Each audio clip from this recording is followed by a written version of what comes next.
Hey, what's going on everyone? This is Mike Kollin at MikeKollin.com.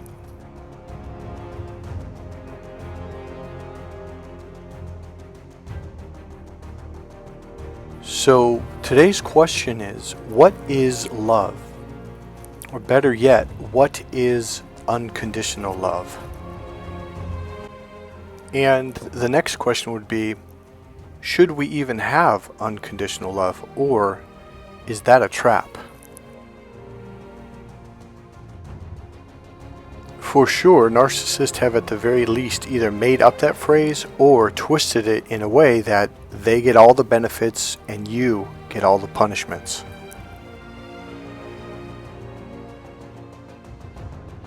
So first we have to attack this in the sense of defining what is love. I started looking at marriage in the sense of marrying a narcissist. So marriage does consist of laws and rules, and you actually get an actual license from the state and or city that you live in when you get married. And it is a binding contract you both have to sign legally. So if someone comes into a binding contract with illusions, lies, and manipulations and falsehood, that contract is no longer valid. So what is marriage based on? Love, till death do us part. That is what the contract is. It's based on love. And that includes spiritual love. This is also including God. God knows this. God's very aware that marriage is supposed to be based on love. So narcissists enter this law-binding contract of marriage and love based on love with lies. They never came into the relationship with any intention of love. Sure, they'll love bomb you. They will lie to you and manipulate you and lead you into this saying, oh yeah, that's what it's about. When they know deep down inside, it has nothing to do with love. I'm here to get someone to be stuck to me, someone I can abuse and use and basically throw away like trash. That right there makes the contract null and void, period.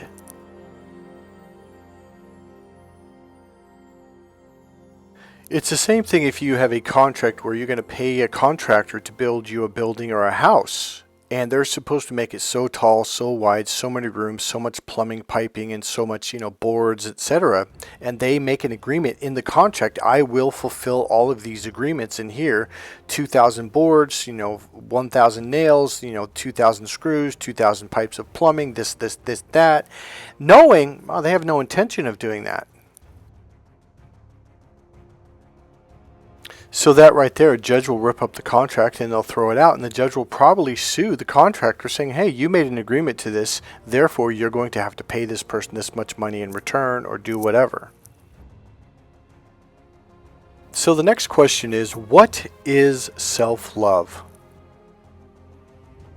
And what is self-respect? And what are boundaries? So the answer to the first question, what is self-love, is literally self-protection, self-preservation. And what is self-respect? Self-respect is self-protection and self-preservation. And what are boundaries? Boundaries are self-protection and self-preservation. Love is when two people completely love each other, open, fluidly, and they're, like another word for love would be support. It's a team. Are they on your side? Do they support you? Are they uplifting you? Are they there for you when you need them? Wholly and completely? Or are they whining and complaining, oh, you broke your leg, I got to take care of you, what a pain in the ass? That's not love. As an empath, you already know what love is. As a spiritual, light worker, light warrior, whatever you want to call yourself, you already know what love is because you give unconditional love to everyone involved in your life. The problem is you didn't demand unconditional love in return. See, if you would have done that one thing, you wouldn't have went through any of this pain. Think about it for a second. You wouldn't even have to demand it. You would just be like, oh, they're not loving me in return? Oh, okay. And just walk away. Don't even tell them why. Don't argue. Don't fight. Don't explain yourself. Just be like, oh, okay, well, that's not what I'm looking for. And you just literally walk away. No harm, no foul, no problem. So what is unconditional love? Well, unconditional love is, or marriage till death do us part, is when somebody breaks their leg and they need you to carry the load for a while until they get healed up. Like it says through sickness, health, all that kind of, sickness, health, etc. You get hurt. And that is unconditional love. What is not unconditional love is not love. Verbal abuse, gaslighting, cutting you down, lying to you, manipulating you, doing things to purposely hurt you, doing things to purposely cut down your self-esteem. That's not love. Unconditional love has nothing to do with not love. Unconditional love has everything to do with love. So if someone's not loving you, well, that's not a love or loving situation. Therefore, it has nothing to do with love. And therefore, unconditional love means nothing.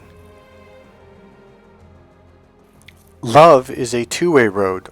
Unconditional love is a two-way road. Problems with empaths or people who have come from their heart is they were taught, and you were taught this. You were taught this by cartoons, by the movies, by the TV shows, by the afternoon TV shows, by your churches, by people in the church, by all kinds of people that, love is you put up with their shit and you take it and then you return it with a loving kindness. No, that's not love. That's abuse. And that's not self-love. That's not self-respect. And that's not boundaries. If you don't love yourself, if you don't have self-respect for yourself and have boundaries, that inner spirit begins to die and becomes depressed. And that's what you've been doing to yourself your entire life.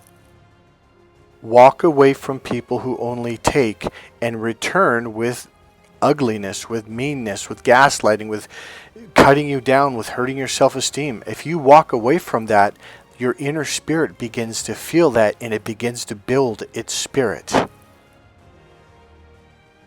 Love is a two-way road. This is really, really important to understand. Most people don't actually understand this, and I'll explain it in a very good way.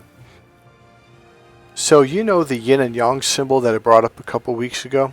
Well, most people think it spins in one direction. It goes in the same direction. It doesn't.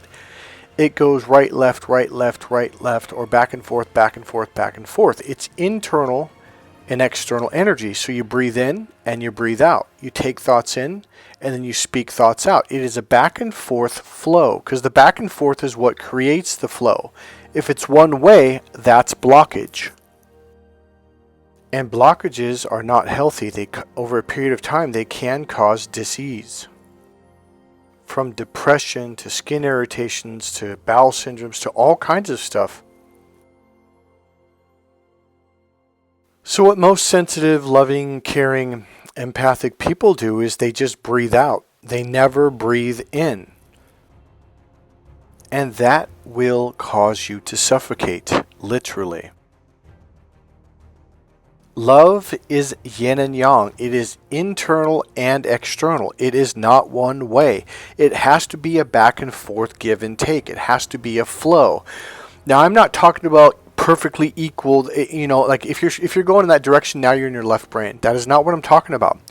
You're there for someone. They need you to cook for them because they broke their leg. They need for you to help them to get in the shower. You do what you need to do because you love them, not because it's a debt, not because it's, well, okay, I'm going to mark this down and now you owe me this much. No, that's not love. That's calculus. That's math. That's my bookkeeper. Love is not bookkeeping. So then when you need help, well, they help you in return. Period. And again, it's not because, okay, well, I owe them. If someone is doing something in return because they owe you, you need to leave them immediately, because that's the way they look at relationships. Love is not debt. If anyone makes you feel like you owe them, like it's a debt, I would get away from them. That's not love. Now, I'm not talking about business binding, legal, documented contracts where money's involved. I'm talking about love and spirit right now. So if you're there for someone and you've been there for someone when they needed you and you've done things for them, you've helped them out of your heart because you love this person, you like being around this person, it's because you want to help them. And so should they. They should be there like, hey, what can I do for you? How can I help you? Like, what do you want to do today? If they don't come at you from their heart enthusiastically, you're like, oh, I could do that for you. Like, haven't you ever been around someone that had this skill of something that you needed and they didn't even offer, or even when you asked, like, yeah, blah, blah, blah. That's not love. That's not a friend. Now, again, I'm not talking about total strangers or people that you're neighbors. That's not what I'm talking about. I'm talking about when you're in a relationship. Even if you're in a really good friendship, because this applies to friendship as well. Friends help friends because they want to. Not out of debt, not out of you owe them or they owe you. It's because, oh, I can do this for you. Number one, I have the time. Number two, I know how to do this, and I can open that door for you. That's a friend. If people are not doing this for you, guess what? They're not a friend. You really need to cut them out of your life, because when you do need them, they've already shown you that they're not there for you. I remember years ago, I was wondering, like, well, how come I don't have any friends, or how come no one's ever there for me and I'm always helping people? And a really smart person said, that's the problem. You're helping people who don't help you in return. Have any of these people been around when they knew that you needed help? And I'm like, oh yeah, of course. He goes, did you help them before? And I'm like, well, yeah, lots of times. I go, and he said, well, did they help you? I was like, no. He goes, did you ask? I'm like, yeah. He goes, did they know? I said, yeah. He goes, cut them out of your life. I'm like, but they're my friends. He's like, no, they're not your friends. They never were. They're just using you. And on top of it, they're taking up the time, energy, and the space that other real friends could be in. So because they're taking up all this space, you don't have space for real friends. And therefore, no one's ever there for you. And this person said, you need to make space. You need to clear all the space out. All these people that did not help you when you needed help, A, B, C, D, E, F, and G, and they knew about it, those are not your friends. Cut them off. Get them out, because you need to make empty space for good people who will return the favor to you. Otherwise, it's your fault because you're not making space for good people to come in.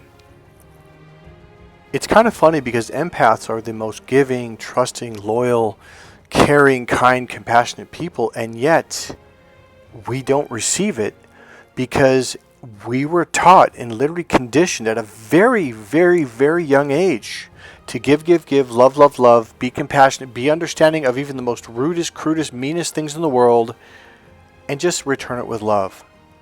We were brainwashed and taught that love is just giving. No, love has to be a reciprocal cycle. That's how this works. You know, the funny thing about it is you absolutely know what love actually is. You are an empath. You are a spiritual light worker, warrior. You know what love is. You do it all the time. Okay, so when you help someone out, is it your intention to let them know, like, yeah, now you owe me, this is a debt? Do you do that? No, you don't. Now, on a job site, when you're working, of course you're supposed to get paid for your work. Okay, I'm not saying, it's kind of funny because work is actually a really good example of the way love should be. You do this and you get something in return. It's a back and forth flow. It's an energy thing, and you do it because you're helping each other out. Because you want to. Look for someone who's there for you when you need it, because they want to be there for you. So the reason why self-love is so important, and self-respect and self-protection, is because what is inside you? The Spirit of God. And the spirit meaning right brain emotional, okay, creative, spiritual. It is sensitive. It's tuned into the five senses, and thus it's going to feel pain a lot more. So you need to create a nurturing environment inside you so you can be and stay connected with God, so God doesn't pull out of you. See, the narcissist hurt you emotionally so bad, God was like, hey, I can't take this. I've got to pull out. And that's what separated you from God. So when you create a nurturing, loving, safe environment within you, God will reconnect with you in a heartbeat. And that's the Great Wall of China that I've been talking about for 2 or 3 years now. When you created that barrier, that boundary, when you isolated yourself and you were like, I'm not going to be dealing with people, I'm not going to have conversation, I'm going to work, I'm going home, I'm curling up in bed, I'm avoiding people, I'm cutting people out of my life. You were creating a safe environment for the spirit to emotionally be comfortable inside you so you could communicate back and forth. This is why self-love is self-protection. This is why self-love and self-respect is so vitally important. So you can connect with God and be aware of God's messages, your intuition. I live in Marin County, just across the Golden Gate Bridge. Like right when you land on land, that's Marin County, all the way up to Nevada, okay? Well, one of the laws they passed, I think, if I remember right, it was 1947 or something like that, a long time ago. They had blocked off about 60% of all the land in this county where you can't build on. You can't touch it. And we are on the Pacific Ocean, and the bay comes in, and so we have water on both sides. We have wildlife everywhere. In my neighborhood, I've shown you videos where, like right now, there's a mother and 2 babies right now. Year round, I'll be taking pictures and uploading them. We've got coyotes, we've got foxes, we've got, I think they're called sloats. We've got every kind of wild animal you can imagine. So when I go into Corte Madera and go for the walk around this big waterway, it's like an inlet where there's like, reeds and trees and bushes and, plants, and there's a bunch of ducks and geese. Well, one thing I'll notice is the mother and father, I think it's geese, will make a nest and protect their babies. And when a coyote comes up, they will viciously attack that coyote. Because they love their children. It's called self-preservation. It's called self-protection. That's love. You have the Spirit of the Lord inside you, and it's like a little infant child. It's like Jesus said, you must become like these children in order to enter unto heaven. In other words, you must become happy and playful, so you need to create this nurturing, loving environment. If you're allowing people to gaslight you, to abuse you, to harm you, to do bad things to you, you are not creating a loving, nurturing environment inside you. You must protect it like those mother goose and mother and father goose are doing for their children. See, when you create an environment of people around you that are kind, that are loving, that are nurturing, that are compassionate, you can open up emotionally, not only to them, but to God. And that's what the book of Genesis was talking about. Adam and Eve in the garden, the serpent and the forbidden fruit or forbidden tree of knowledge, etc. is they closed off from God because they got embarrassed and humiliated emotionally. What do narcissists do? Yep, they attack your self-esteem. They shame you. So what do you do when that happens? You self-protect. Well, how do I do that, Mike? You walk and you block. You walk away from them. You cut them off for good. Period. End of sentence. Self-protection is self-love. Look for people who actually have your traits. Loving, kind, nurturing.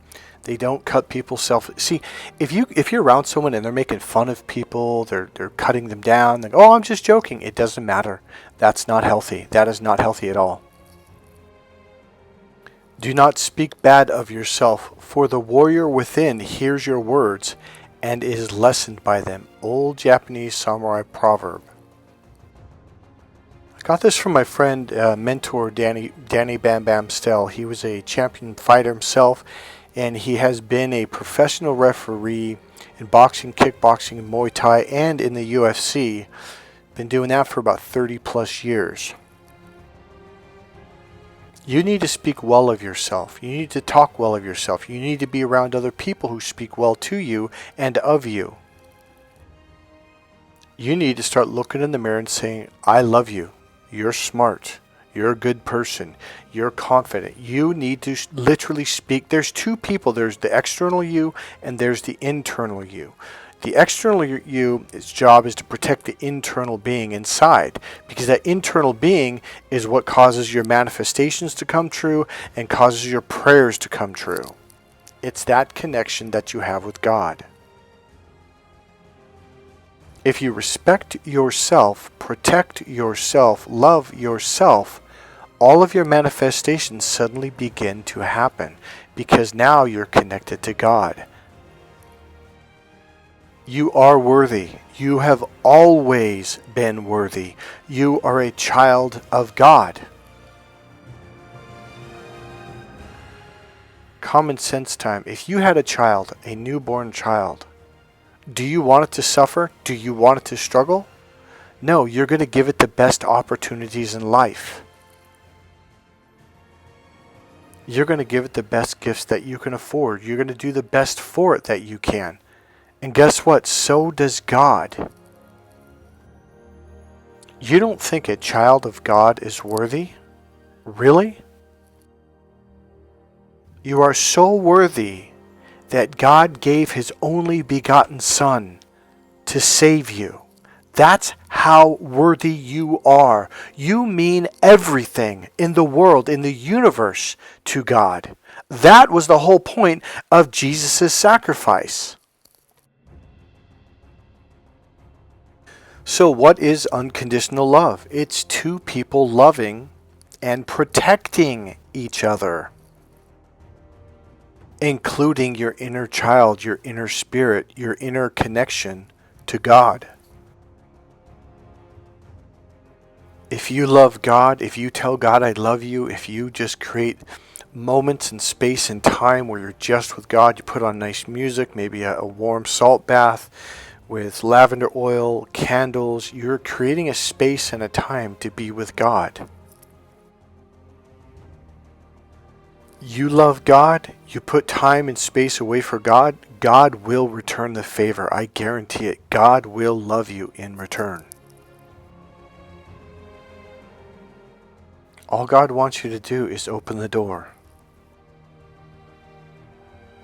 He's right there. He always has been.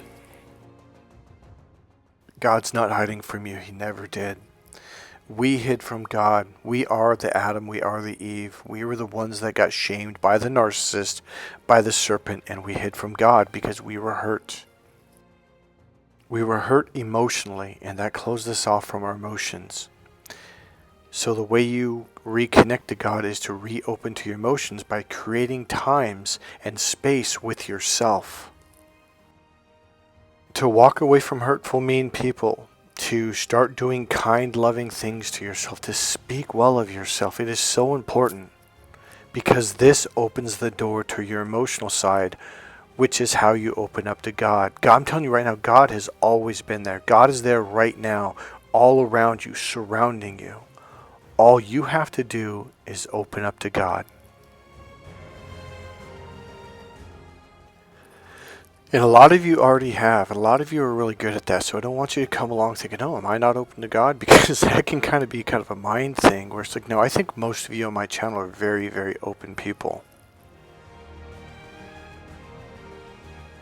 Now here's the flip side of the coin.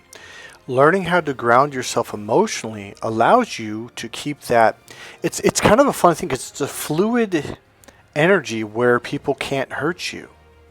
So on the other hand, yeah, it's absolutely okay to close off to people that don't have good energy. They're just bad people. They're doing mean things, or their energy is just not good. It's okay to close off to those people. Until you really learn how to ground yourself emotionally and get really, really good at that, and the internal awareness and emotional grounding classes that I teach, until you really learn how to do that, it's okay to close off to other people, because that's self-protection. So I'm not saying you have to walk around this open, emotionally open person to anyone and everyone to hurt you. That's not what I'm saying. That's really reserved for you and God, and maybe you and a super close friend, and maybe your spouse, something like that.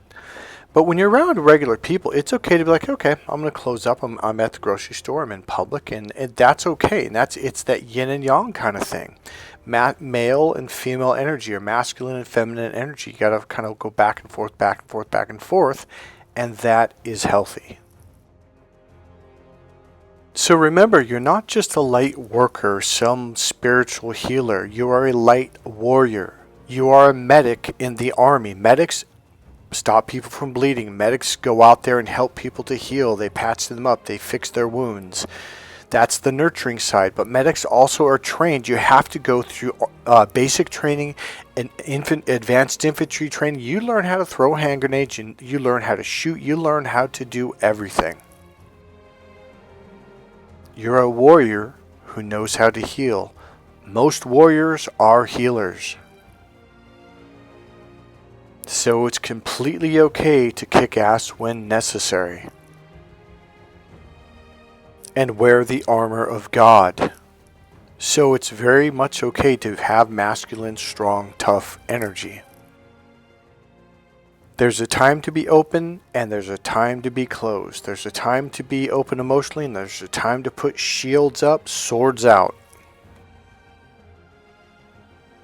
A lot of you have learned, when you first meet someone, do not open up to them. You don't know them. Get to know them over time. Look for consistencies. Or I should say, and look for inconsistencies, and then make your decision from there. Do they lie a lot? Do they say something and not follow through? And remember the golden rule. Actions speak louder than words. If somebody says they're going to do something but they don't, well, they just told you. Yeah, I say a lot of bullshit, but I don't actually follow through. Ah, now you know. A lot of people say they're good people, they're kind people, but then they do a lot of mean things. Ah, now you know. Actions speak louder than words. You need to pay attention to people. You need to pay attention to what they actually do, how they treat you, and how they treat other people. A lot of people, they say one thing, but then do the complete opposite. Pay attention to what they do compared to what they actually said. This will save you a lot of heartache. And do not open up to people when you first meet them. And I don't mean for the first couple days or weeks. I mean for months. Really pay attention. And do not make excuses for when they lie, they cheat, they steal, they hurt people, they make funny faces at people, they're trying to humiliate you, No excuses. Take it at face value. See what you see. See it for what it is, not what you want it to be. God bless you guys. Thank you for listening. If you enjoyed this video, if you got something out of this video, please click subscribe, click the like button, make a comment. And remember, you can go ahead and make a donation. There's a PayPal link right there in the description box beneath the video. Just click the word more and it'll drop down. Click on the PayPal link. God bless you guys. I'll see you in another video. Bye.